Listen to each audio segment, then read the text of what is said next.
Hey everyone, both Nvidia and supermicrocomputer stock has soared in recent months on the back of rising effectiveness of artificial intelligence and the role that supermicrocomputer and Nvidia play in that industry, more so Nvidia as one of the leading players in the AI market. So that has a lot of investors speculating, are they going to do a stock split? Is Nvidia going to do a stock split? Is supermicrocomputer going to do a stock split? Well, in this video, I'm going to do a little speculating myself, and I'm going to answer which one I think is going to do a stock split first, Supermicrocomputer or Nvidia. So let's jump right into this interesting analysis. I want to thank the Motley Fool for sponsoring this video. Visit fool.com/Parkev for the 10 best stocks to buy now. So I mentioned already that Supermicrocomputer and Nvidia stock price has been soaring. You can see here supermicrocomputer stock absolutely exploding here from less than $200 a share in 2023 all the way up close to $1,200 per share before dropping back down to $910 per share as of this recording. Similarly, Nvidia stock price has exploded, although by not as much as supermicrocomputer. Nvidia stock price is up all the way to $893 per share. Of course, the last time Nvidia did a stock split was in 2021 when it did a 4-for-1 stock split. And at that time, the stock traded for a pre-split price of around $744 per share. So Nvidia's stock price today is higher than it was when it did that split in 2021. So what is a stock split specifically? Well, let's do a little explainer here. In a stock split, a company divides its existing stock into multiple shares to boost liquidity. Companies may also do stock splits to make share prices more attractive. For shareholders, the total dollar value of their investment remains the same because the split doesn't add any real value. And they give a real nice example here in this article saying, let's say you have $100 bill and someone offers you two $50 bills in exchange. I'm sorry, you can't see that. Let me raise that up. Say you have a $100 bill and someone offers you two $50 bills in exchange. Would that get you very excited? Probably not. Now you might say, well, two $50 bills are more convenient than one $100 bill. It's easier to spend two $50 bills. And the offsetting argument would be, yeah, but it's easier to store $100 bills than it is $50 bills. Imagine if you have plenty of each one of these. If you have a lot of $50 bills and a lot of $100 bills, it's more convenient for storage purposes to have $100 bills instead of 50.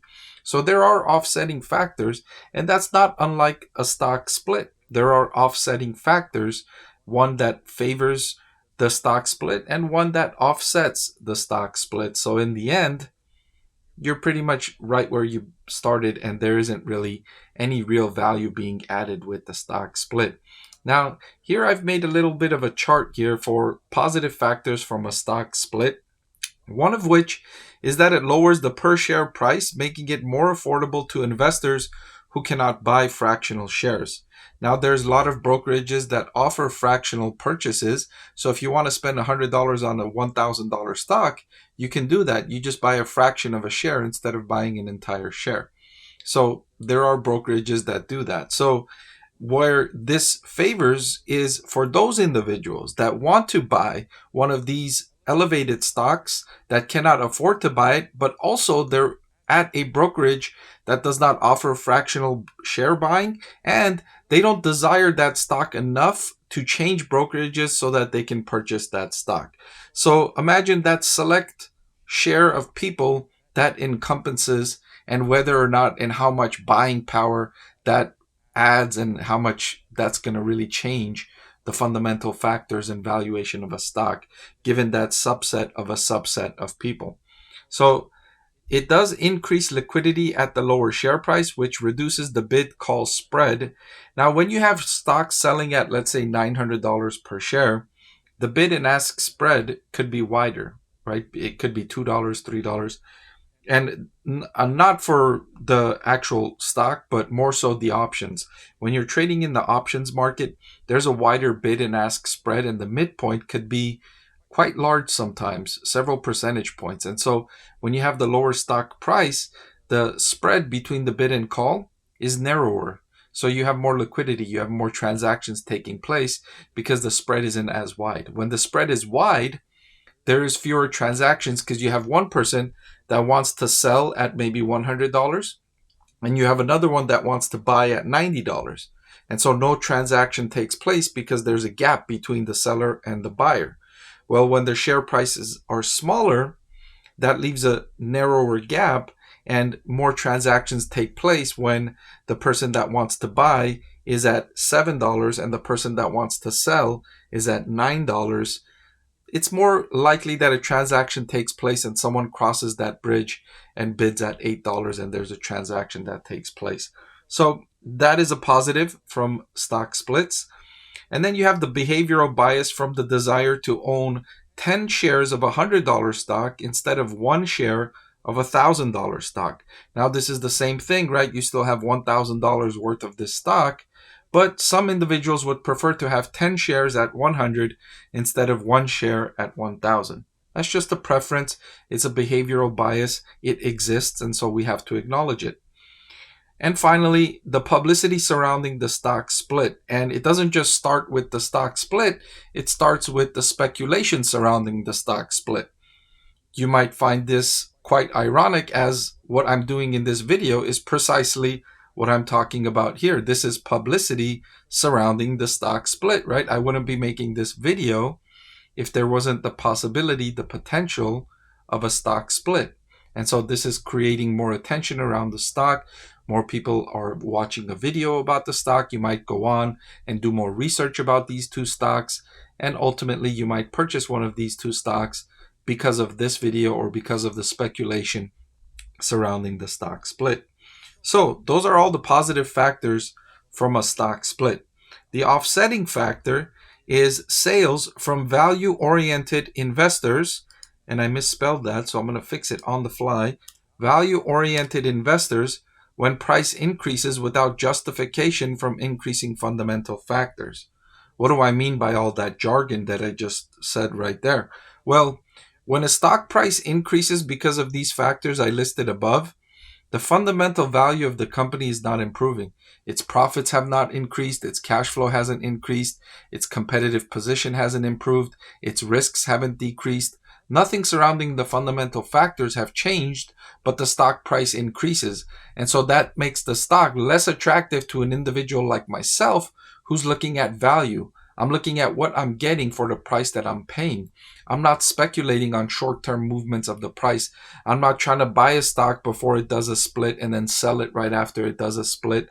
That's not what I'm trained to do. That's not what I have any particular skill in doing. So I'm not trying to do that. I don't feel I have any advantage in that speculation. So that's not what I'm trying to do. So investors like myself who are just looking at value, when the price increases as a result of any of those positive factors listed above, more of us will start to sell the stock because the price will become too expensive according to what we're getting in terms of earnings and cash flow. And so as there is that positive factor, there's the offsetting factor reducing it. And ultimately, like the exchange from $100 to $250, you end up where you started. No real change in the stock value.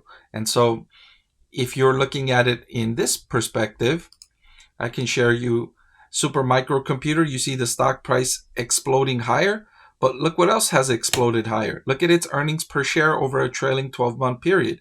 Look at how its earnings has exploded higher. And so the stock price increase has been justified by an earnings per share increase. So you've been getting more value for super microcomputer stock. And so it justified increasing your purchases in super microcomputer stock. Similar with Nvidia. Nvidia's stock price has exploded, but look what else has increased. Its earnings per share along with the stock price. You can see it, in fact, moving almost in tandem here. When earnings per share is increasing, the stock price is increasing. When earnings per share is decreasing, the stock price is decreasing. Not, of course, one for one, but they are correlated. They are strongly correlated. And so you've seen this earnings per share explode and the stock price has exploded alongside it. So that's the factor that I look for when I'm making an investment. That's what I teach at university. I teach my students to focus on these fundamental factors that have long-term sustainability and long-term proven to generate value for shareholders and for investing, whereas speculating on stock splits hasn't really been proven to add any value to any shareholders. That being said, I did promise an answer to the question, which one is likely to do a stock split first, Nvidia or Supermicro computer stock?